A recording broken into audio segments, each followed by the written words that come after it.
My favorite part of coming to Join is to really spend time with all of you data nerds like myself and just get to understand how you're using the product. I think, I talked to some folks yesterday, and I was so excited about what they'd built that I decided I wanted to share it with you all as my first slide, because it really lines up with how we think about the vision for Looker. So if you'll indulge me, I want to tell you about a cool use case I heard yesterday. So I met someone who works at a clothing retailer, and they're using Looker.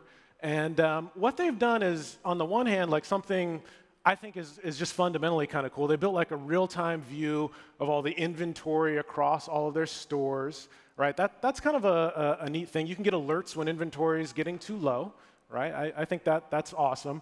But they took it to the next level, right? And what they did was, after they joined all that data up from sales and inventory, they also joined it up with their customer data.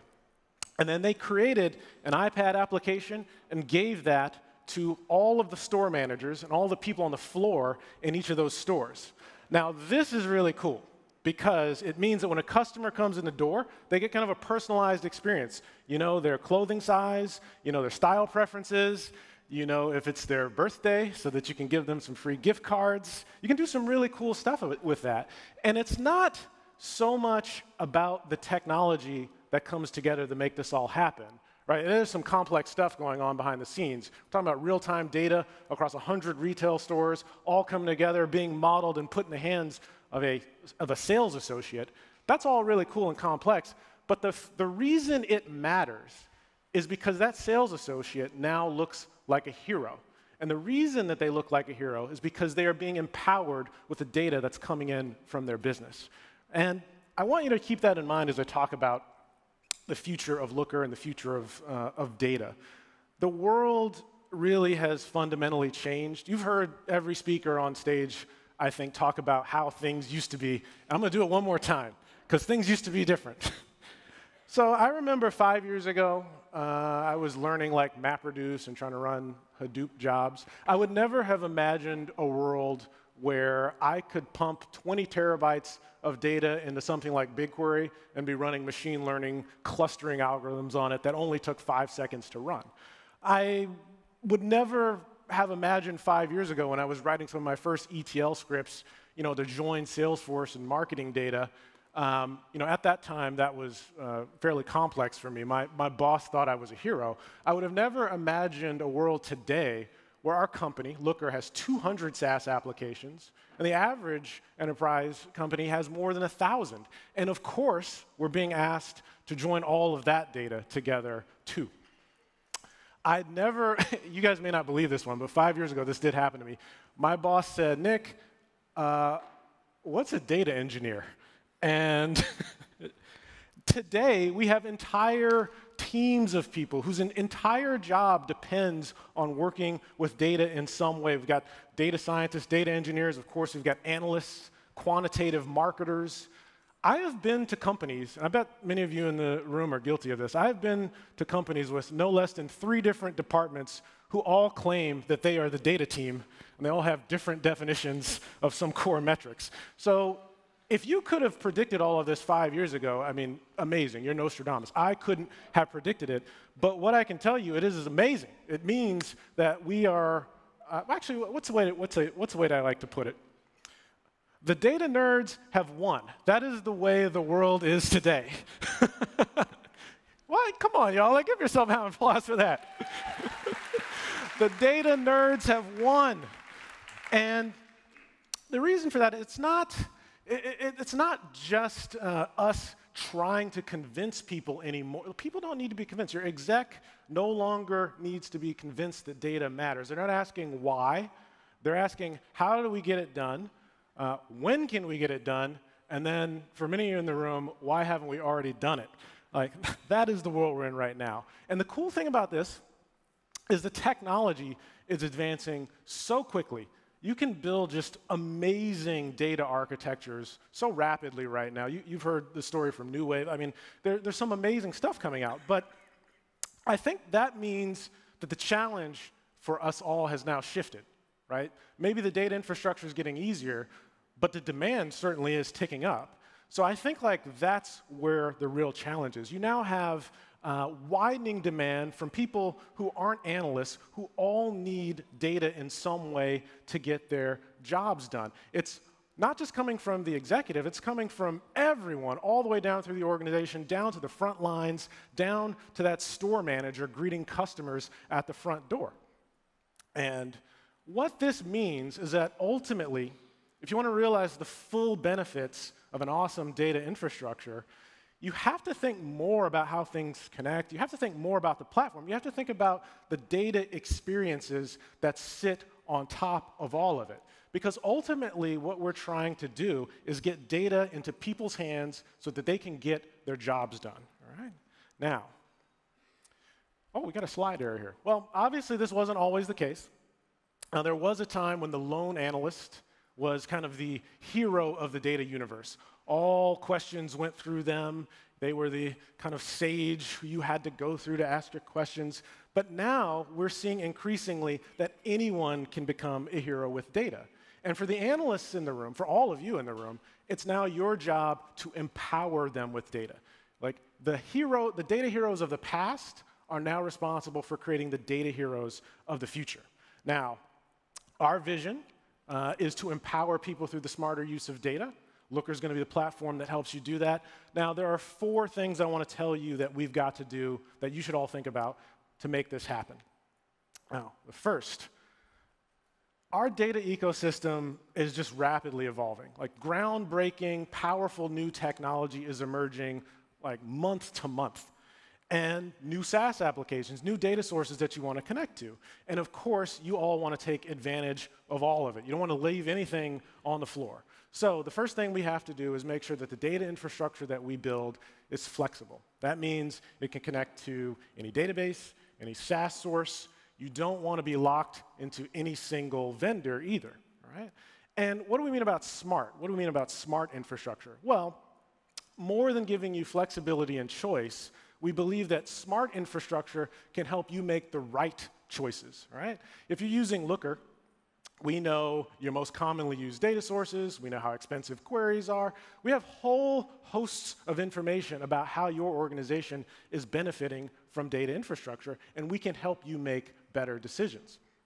Now, second, I'm sure all of you are seeing this, like modeling has become a team sport, all right? I have talked to companies that have tens, and I'm not kidding you, like hundreds of people doing modeling simultaneously in LookML. Now, this is incredibly exciting because think about it at a higher level. What does it mean now? It means that we're not just joining tables anymore. We are now joining entire departments together through data modeling, all right? And that means that businesses now really are operationalized and run on data.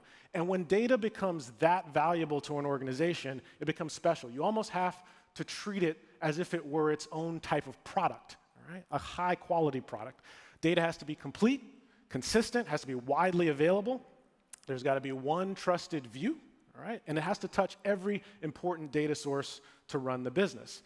Now, the teams who are managing and touching that data model also have to be given the tools they need for collaboration, rapid iteration, testing, monitoring the effects of any changes. This is how we can scale data modeling, not just between department to department, but to enable the entire organization. All right?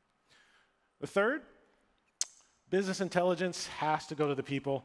Now, you guys, I'm not going to convince you anything other than like dashboards and reports will always be with us, all right? We're always going to have dashboards and reports, but if you ever like kind of monitor how your dashboards and reports are getting used by the average user, they're often taking things out of your dashboard and popping it into some other productivity or collaboration tool.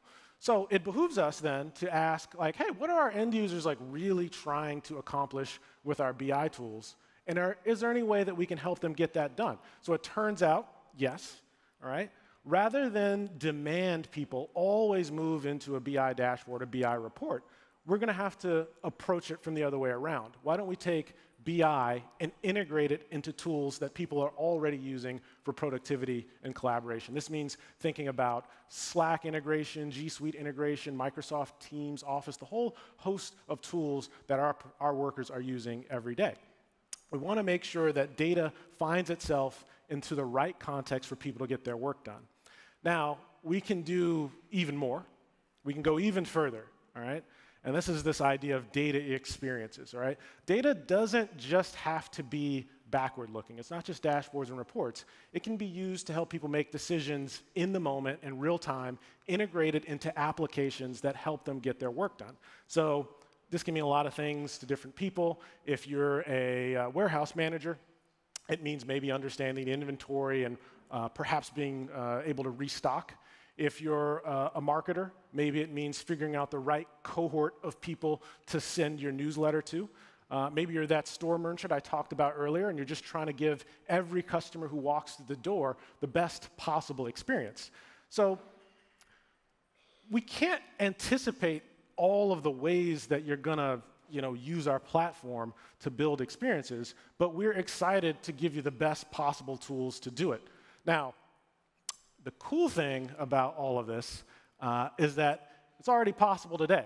You guys are already building amazing things. Some of you who attended the hackathon yesterday, I was blown away by some of the stuff I saw there.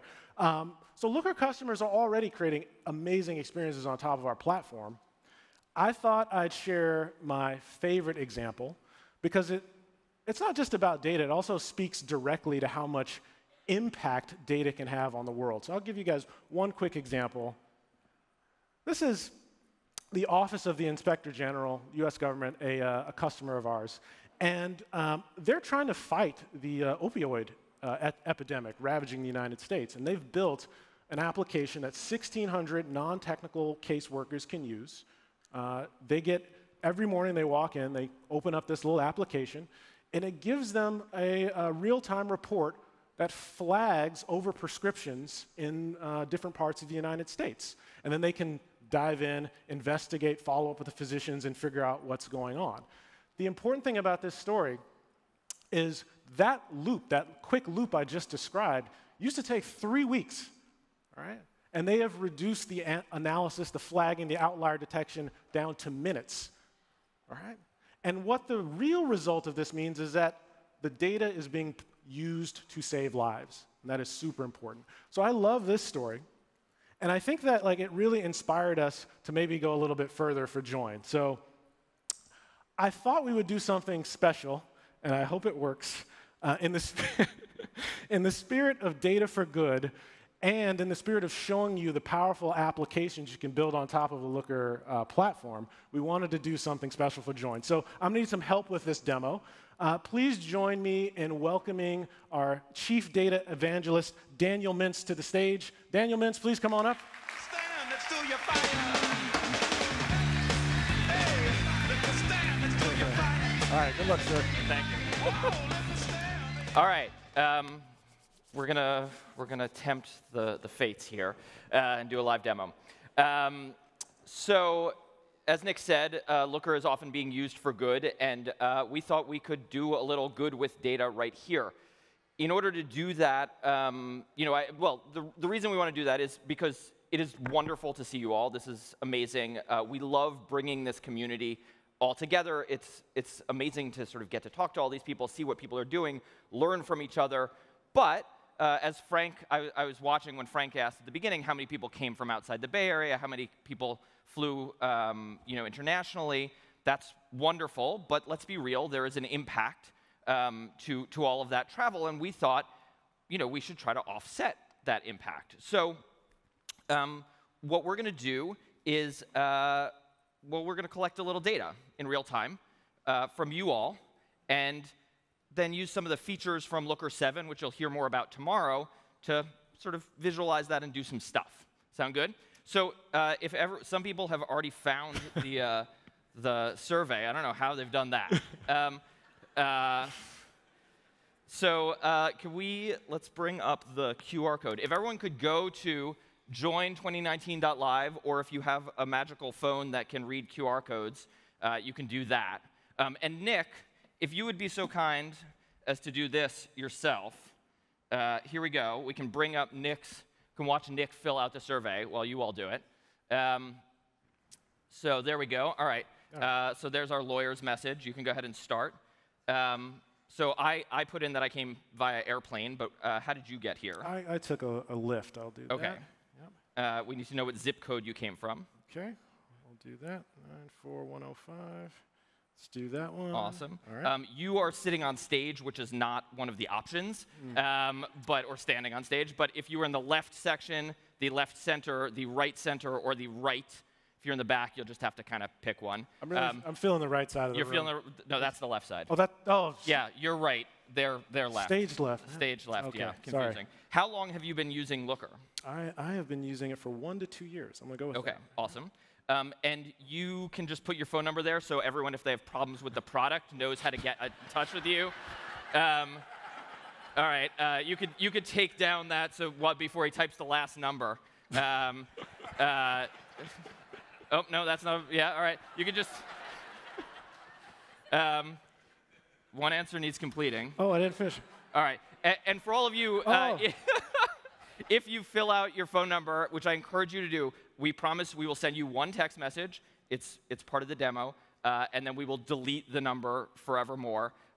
If you do not fill it out, that's fine too, but then you're not eligible for the cool thing that happens at the end, okay? All right, so data is streaming in. Thank you all, that's great. We're up to 640 responses. Very cool, it's still coming. Let's see where people have flown from, what interesting places. Oh, we've got an Australian.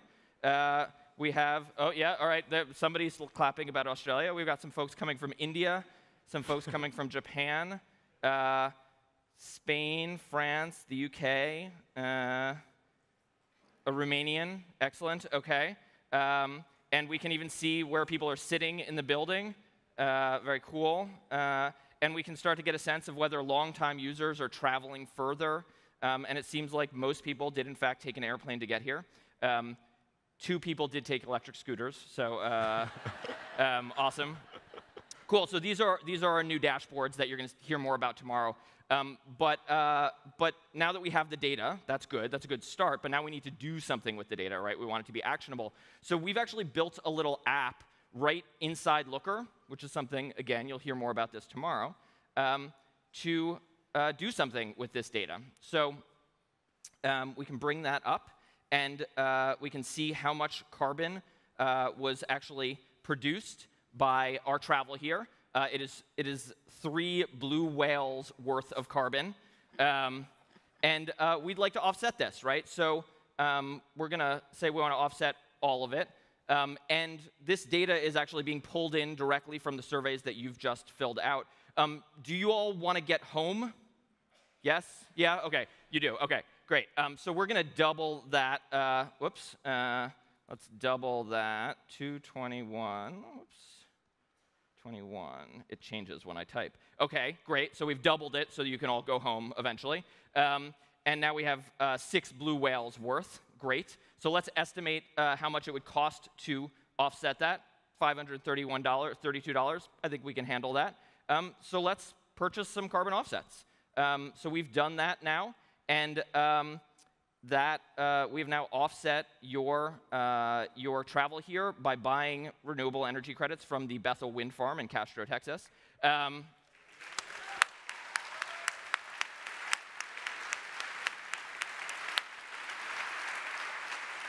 But we want to do one more thing. It looks like about 500 of you gave us valid phone numbers. So now's the part where I actually send you a text.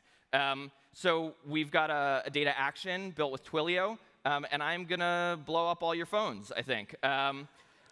So most of you will get a text message. I'm going to hit confirm and let it start going. Most of you will get a text message that tells you how far you traveled to get here and how much carbon you individually put out. But 2 of you are going to get a very special, different text message. One of you is going to get one telling you that congratulations, you've won a cool Looker bomber jacket. And the other person is going to get a text message telling you that you have won a zero-emissions vehicle. Now, I know what you're all thinking. We're in a former car dealership. But it's not a Tesla. It is cooler than a Tesla. And actually, Olivia, would you show us our zero-emissions vehicle? Awesome. Here comes Olivia on our zero-emissions vehicle.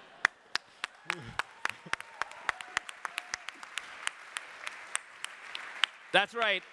It's your very own Looker branded skateboard, and she's wearing her bomber jacket. Thank you, Olivia. So if you're one of the 2 people that got that text message, it will tell you how to pick up your gear. And that's it. So you don't have to worry about your carbon imprint from getting here, because we have taken care of it. Thanks, everybody. Thanks, man.